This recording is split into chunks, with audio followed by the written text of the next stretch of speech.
Now, remember, you have braking mechanisms that throw out the next part of the chain, move the energy up to that part of the chain.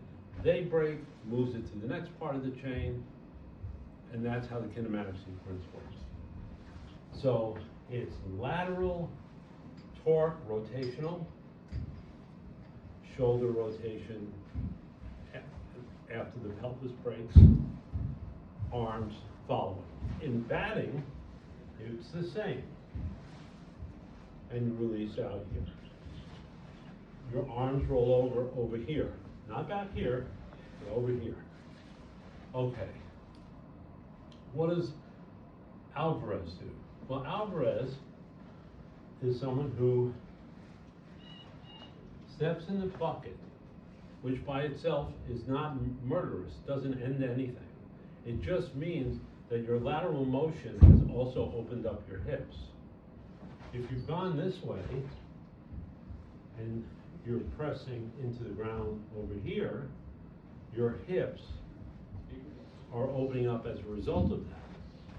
But if you move everything this way, you move your hips this way, and you're not getting anything out of hip motion. You're breaking the chain from the ground through the hips to the shoulders. And basically, you've just eliminated the middle part. And you'll see in a lot of Alvarez's swings, the exact opposite of what I showed in the video of having the bat up, back, and beyond, following the hip and shoulder rotation until the weight of the bat takes over, the momentum, and then you can hit it with what looks like a more relaxed swing, a better, more efficient swing with more power. So the problem with Alvarez is he's eliminated the capacity to have significant rotation. If he did rotate significantly from here, he would be really behind him over here, and his shoulders would be so open, two things would happen. One, he would have much less play coverage, because now the plane of his swing is in this direction. It's going out this way, but the path is going this way. So it goes out and then across. Out and then across. And that, if he did that with a good kinematic sequence by stepping in the bucket, he would hit nothing but foul balls to left field or at the end of the bat to right. Another option would be you could step in the bucket but put effort into keeping your upper body behind so that you could open it up relative to your hips, but still be more straight on. But then your upper body would be so far behind, and intentionally so, look at me, that my plane would be up, and I'd hit a lot of pop-ups.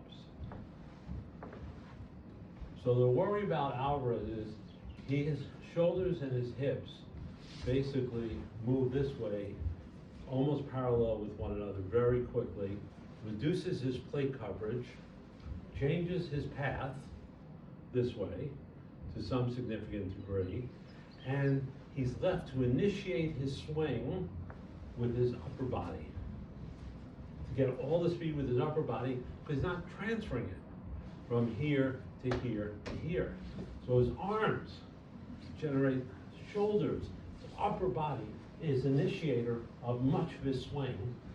He's getting too little from the ground because of this first movement, and the sequence means it looks like he's swinging so hard at everything.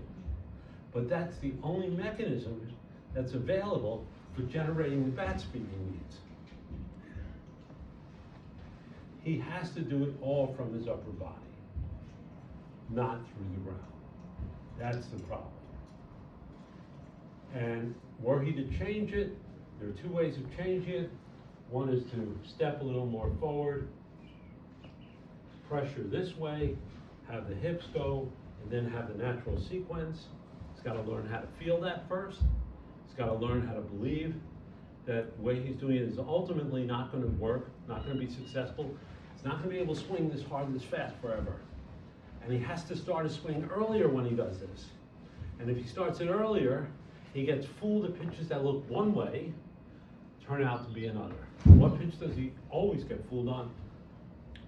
Sliders to the outer corner and off the plate entirely, down and away.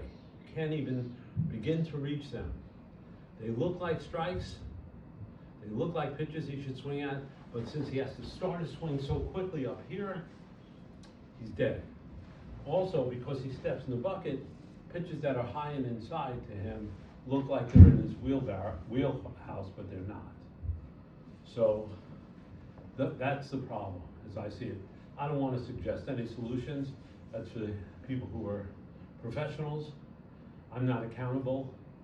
Anything I say is just what I say. And I could say all sorts of things, but I prefer not to do that.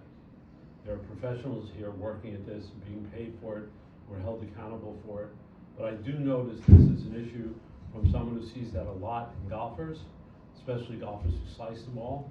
They get their upper shoulder out too quickly. They get the club outside. Their path all of a sudden goes from here to there. And it's a problem. Let's leave it at that.